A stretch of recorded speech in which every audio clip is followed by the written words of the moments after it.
Hi, this is Rick from AC and Pocono Refrigeration Service, doing some PM work here at a factory, and well needed. I've already serviced several units, serviced all the condensers here, cleaned the condensers, checked the Freon, make sure everything's working appropriate and accurately, efficiently and effectively. And here's what we're looking at. Pretty basic. Is dirty filters for the condenser units here, which is not got filters on it. However, they need to be cleaned very badly. Get a light on here for you to see a little better.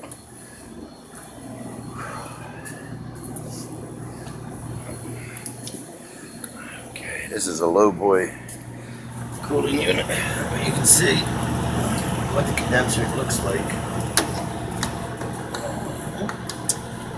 Okay, this is a pretty good idea. And if I can show you what we got to do here is clean these off.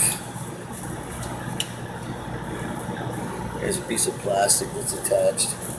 But when you start getting this material off, it makes the unit very effective and efficient. You can see the difference of what it's supposed to look like. It's kind of rough. You see the difference here? That's just cleaning it a little bit. And this was not dirty, greasy, it's just dirty. So I'll remove this. It's like putting a piece of cardboard in front of your radiator of your car. It's going to overheat the motor. This is going to overheat the compressor and cause it to fail sooner than later. Okay?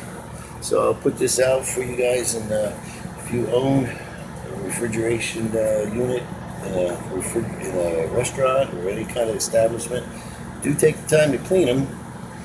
You will save a lot of money in the long run.